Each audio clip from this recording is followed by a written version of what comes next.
जय हिंद साथियों, स्वागत है फिर से स्टडी विद सम्राज में। तो हम लोग साथियों देख रहे थे प्रैक्टिस सेट 7th बीपीएससी के अकॉर्डिंग। एग्जाम बहुत ही नज़दीक है और इसी नज़दीकी को देखते हुए हम लोग लेकर आए हैं संजीवनी बूटी। जी हाँ साथियों, ये वही संजीवनी बूटी है जो मूर्छित हुए मनोमस्तिष्क में किसी प्राण के समान है। आपके मन मस्तिष्क को तरोताजा कर देगा और आपके मन मस्तिष्क तीव्र गति से क्रियाशील होने लगेंगे। आइए साथियों आगे बढ़ते हैं। प्रैक्टिस सेट हम लोग कर रहे थे और हम लोग शुरू करेंगे आज अगला प्रैक्टिस सेट। कल हम लोगों ने देखा था, बहुत ही महत्वपूर्ण। आज भी हम लोग देखेंगे practice set MCQ target 7 BPSC only. चलिए साथियों आगे बढ़ते हैं, देखते हैं आज का प्रश्न। निम्नलिखित में से कौन भारत के प्रधानमंत्री की नियुक्ति करता है? इस सब पर आप लोग का ध्यान जाना चाहिए। निम्नलिखित में से भारत के प्रधानमंत्री की नियुक्ति कौन करता है? ऑप्शन ए में भारत के मुख्य न्यायाधीश, बी में लोकसभा के अध्यक्ष, सी में भारत के राष्ट्रपति, डी है भारत के उपराष्ट्रपति। तो भारत के प्रधानमंत्री की नियुक्ति कौन करता है? तो भारत के प्रधानमंत्री की नियुक्ति बाबू भारत के राष्ट्रपति करते हैं। ऑप्शन सी इसका होगा, इसका सही उत्तर होगा सी। आइए आगे बढ़ते हैं। अगला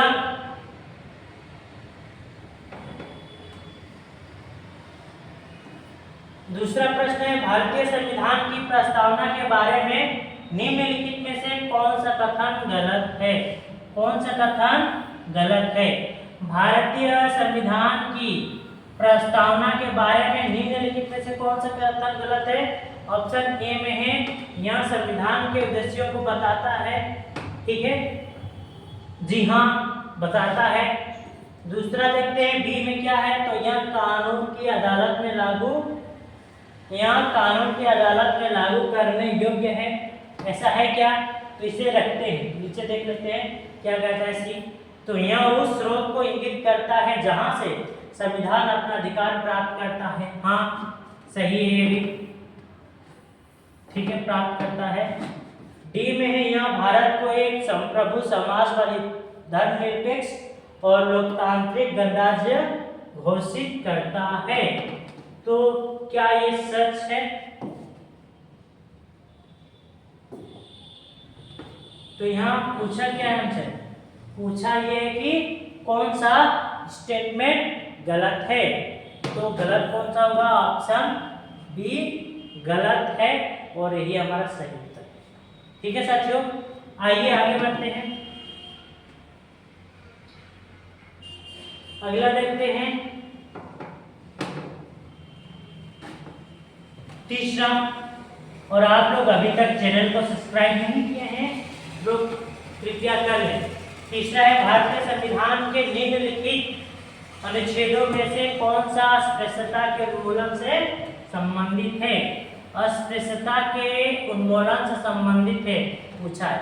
ऑप्शन ए में अनुच्छेद 16, बी में अनुच्छेद 17, सी में अनुच्छेद 18, डी में अनुच्छेद 19। तो बाबू अस्पृश्यता के उन्मूलन से संबंधित कौन सा है? तो अनुच्छेद बी इज करेक्ट होगा, जो अनुच्छेद 17 है यही उस अस्पृश्यता के उन्मूलन से संबंधित है। तो ऑप्शन बी इज करेक्ट होगा, इसका सही उत्तर। चलिए आइए आगे बढ़ते हैं। उम्मीद करता हूँ आप सभी सकुशल मंगल और स्वस्थ होंगे अपने अपने घरों में, क्योंकि एग्जाम बहुत ही नज़दीक है। आप लोग कोई भी किताब, नए किताब को तो आप लोग को पढ़ना ही नहीं है। ठीक है, नए किताब को आप लोग को पढ़ना ही नहीं है। जो आप लोग पढ़ चुके हैं उसी को रिवीजन करिए, जितना हो सके रिवीजन डालिए। अगला देखते हैं चौथा। तो क्या है इसमें? तो बाबू इसमें है निम्नलिखित में से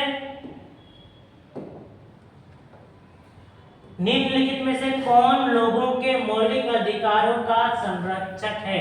ऑप्शन ए में है विधानमंडल, ऑप्शन क में है विधानमंडल, ऑप्शन ख में है कार्यपालिका, ऑप्शन ग में है राजनीतिक दल और ऑप्शन घ में है न्यायपालिका। तो मौलिक अधिकारों का संरक्षक कौन है?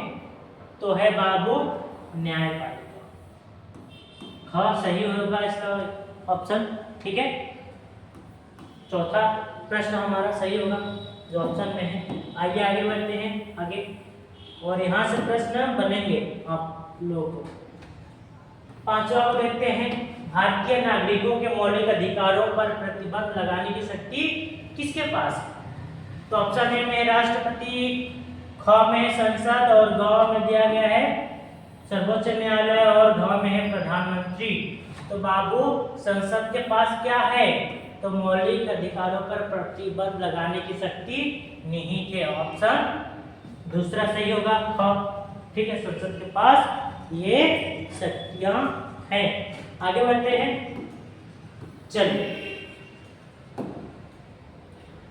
भारत में संवैधानिक उपचारों का अधिकार एक ऐसा प्रावधान है जो अनुमति देता है क्या? तो ऑप्शन में देख लेते हैं, केवल सर्वोच्च न्यायालय मौलिक अधिकारों को लागू कर सकता है। ठीक है, संसद मौलिक अधिकारों को संशोधित कर सकती है। आगे देखते हैं, क्या मौलिक अधिकारों को संशोधित कर सकती है संसद? ग में यदि किसी नागरिक के मौलिक अधिकारों का उल्लंघन होता है तो वहां न्यायालय जा सकता है। आपातकाल के दौरान मौलिक अधिकारों को सीमित करने के लिए कार्यपालिका है। तो बाबू यदि किसी नागरिकों के मौलिक अधिकारों का उल्लंघन होता है तो वहां न्यायालय जा सकता है। तीसरा सही होगा ग। ठीक है, तीसरा ऑप्शन हमारा सही होगा। चलिए आगे बढ़ते हैं, बलवंत राय मेहता समिति की सिफारिश पर निम्नलिखित में से कौन सा निकाय स्थापित किया गया था? तो बलवंत राय मेहता समिति कौन सा, ठीक है, निकाय स्थापित किया था? ए में है योजना आयोग, बी में पंचायती राज संस्थाएं, सी में क्षेत्रीय परिषदें और डी में राज्य पुनर्गठन आयोग। तो बलवंत राय मेहता समिति में कौन सा निकाय स्थापित किया गया था? तो पंचायती राज संस्थाएं। ऑप्शन बी इस करेक्ट होगा इसका सही उत्तर। ठीक है, चलिए आगे बढ़ते हैं।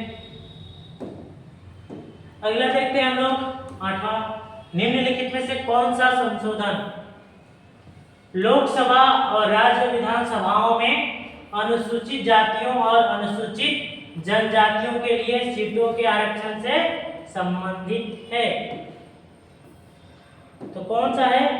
ऑप्शन में देख लेते हैं। ऑप्शन ए में है 61, ठीक है, 61वां संविधान संशोधन, बी में है 92वां संविधान संशोधन, सी में है 79वां संविधान संशोधन और डी में है 77वां संविधान संशोधन। तो इसका सही उत्तर होगा सी।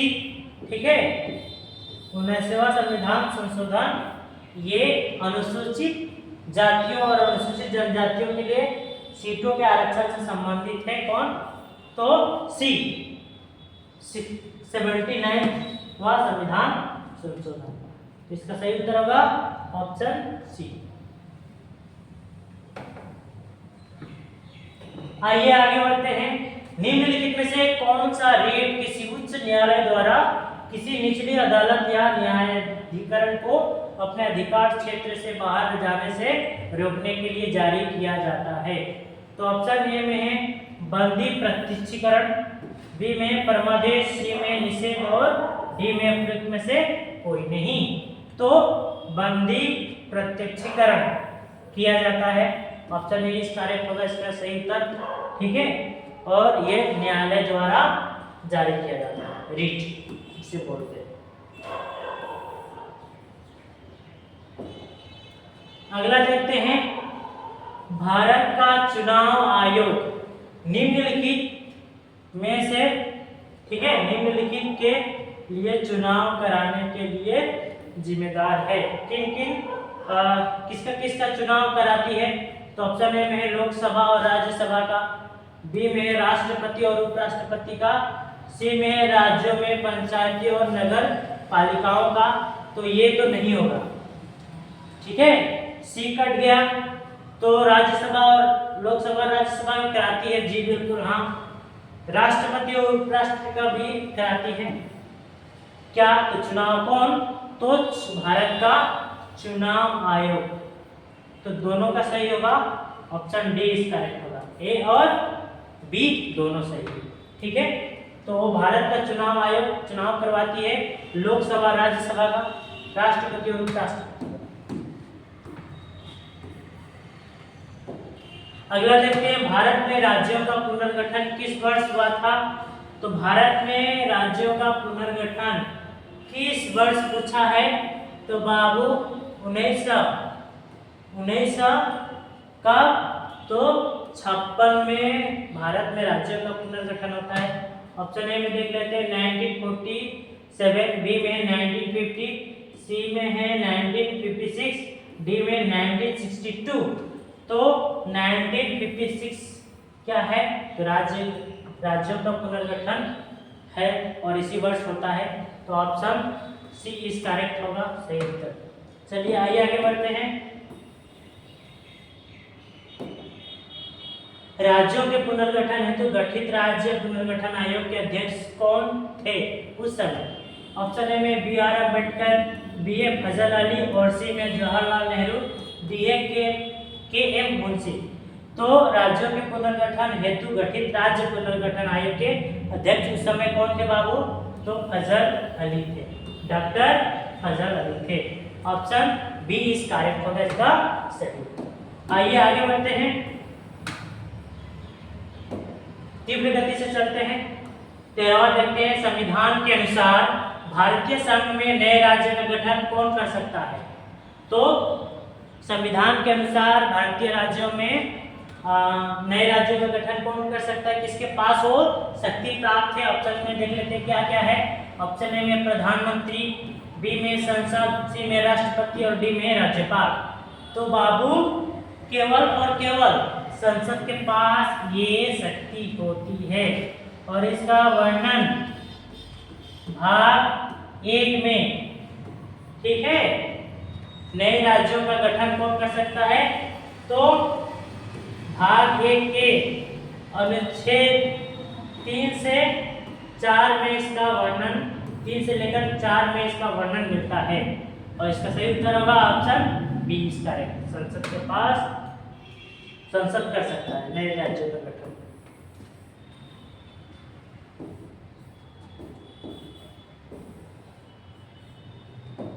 अगला देखते हैं बाबू 14वां, भारतीय संविधान में किस अनुच्छेद के अंतर्गत राज्यों का निर्माण और उनकी सीमाओं में परिवर्तन किया जा सकता है? शुरुआत में ही कहा इससे पहले। तो ऑप्शन ए में है अनुच्छेद 1 है, बी में अनुच्छेद 2 है, सी में अनुच्छेद 3 है और डी में है अनुच्छेद 4। तो क्या पूछा है? तो निर्माण और उनकी सीमाओं में परिवर्तन किया जा सकता है। तो अनुच्छेद 3 में इसका वर्णन है, ऑप्शन सी इज करेक्ट होगा इसका सही उत्तर। आप राज्य के नाम में परिवर्तन कर सकते हैं, सीमाओं में परिवर्तन कर सकते हैं और यह अनुच्छेद 3 में इसका वर्णन देखने को मिलता है। तीसरा सही होगा, ऑप्शन सी इज करेक्ट। चलिए आगे बढ़ते हैं आगे। भारत का कौन सा राज्य सबसे बड़ा राज्य है क्षेत्रफल की दृष्टि से? ऑप्शन ए में है उत्तर प्रदेश, बी में मध्य प्रदेश, सी में महाराष्ट्र और डी में है राजस्थान। तो बाबू क्षेत्रफल के एक तरफ क्षेत्रफल कर लेते हैं और एक तरफ जनसंख्या को भी ले लेते हैं। क्षेत्रफल के हिसाब से सबसे बड़ा राज्य कौन सा है बाबू? तो राजस्थान है, ठीक है, राजस्थान है। और जनसंख्या के हिसाब से पहला राज्य की बात की जाए तो उत्तर प्रदेश है। ठीक है, आप लोग याद रखेंगे क्षेत्रफल के हिसाब से और ये जनसंख्या के हिसाब से। यहाँ क्षेत्रफल की दृष्टि से सबसे बड़ा पूछा है तो ये राजस्थान होगा, ऑप्शन डी इसका सही। चलिए आगे बढ़ते हैं, अगला देखते हैं हम लोग। भारत में किस राज्य का संविधान अलग था?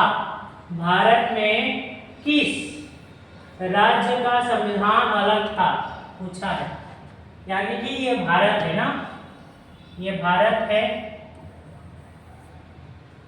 भारत में किस राज्य का संविधान अलग था देखते हैं। ऑप्शन में क्या है? ए में महाराष्ट्र, बी में जम्मू एंड कश्मीर, सी में मणिपुर और डी में है सिक्किम। तो बाबू जम्मू एंड कश्मीर का जो संविधान था 2019 से पहले अलग था। भारत का संविधान प्रत्यक्ष रूप से लागू नहीं हो पाते थे क्योंकि वहां का भी एक संविधान था। जैसे ही 370(35)A हटा 2019 में, वैसे ही कश्मीर में भारतीय संविधान प्रत्यक्ष रूप से लागू होने लगा। तो सही उत्तर क्या है?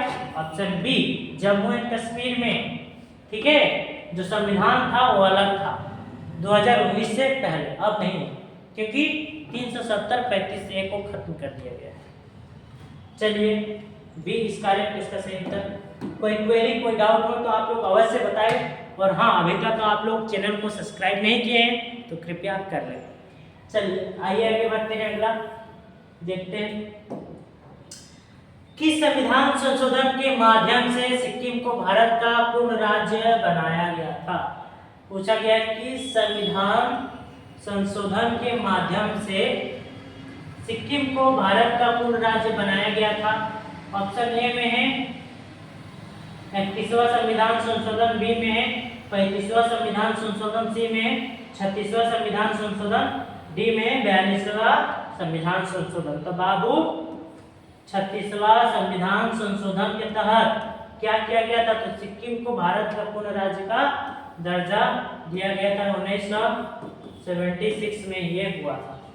ठीक है, सी इस करेक्ट होगा, इसका सही उत्तर।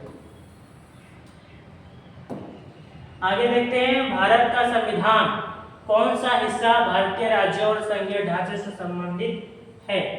तो बाबू जो भारत का जो, ठीक है, राज्य और संघीय ढांचे से संबंधित कौन सा है? तो बाबू ये है अनुच्छेद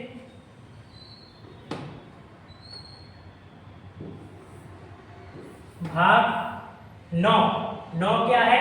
तो राज्यों और संघीय ढांचे से संबंधित है। ऑप्शन डी इज करेक्ट, इसका सही उत्तर। चलिए आइए आगे बढ़ते हैं। भारत का संविधान किस प्रकार का संविधान है? ऑप्शन ए में है लचीला, बी में कठोर, सी में लचीला और कठोर दोनों, डी में है इनमें से कोई नहीं। तो बाबू लचीला और कठोर दोनों है, लचीला और कठोर दोनों है। कौन? तो हमारा भारत का संविधान। आइए आगे बढ़ते हैं। बी में क्या है? तो भारत में द्विसदनीय विधानमंडल वाला राज्य कौन सा है? तो भारत में द्विसदनीय विधानमंडल वाला राज्य कौन सा है? ऑप्शन ए में बिहार, बी में केरल, सी में पश्चिम बंगाल, डी में तमिलनाडु। तो बाबू द्विसदनीय विधानमंडल वाला राज्य कौन सा है? तो बिहार। ठीक है, इसमें 6 राज्य आते हैं। एक मेरा फॉर्मूला को आप लोग याद कर लीजिएगा, कुंभक,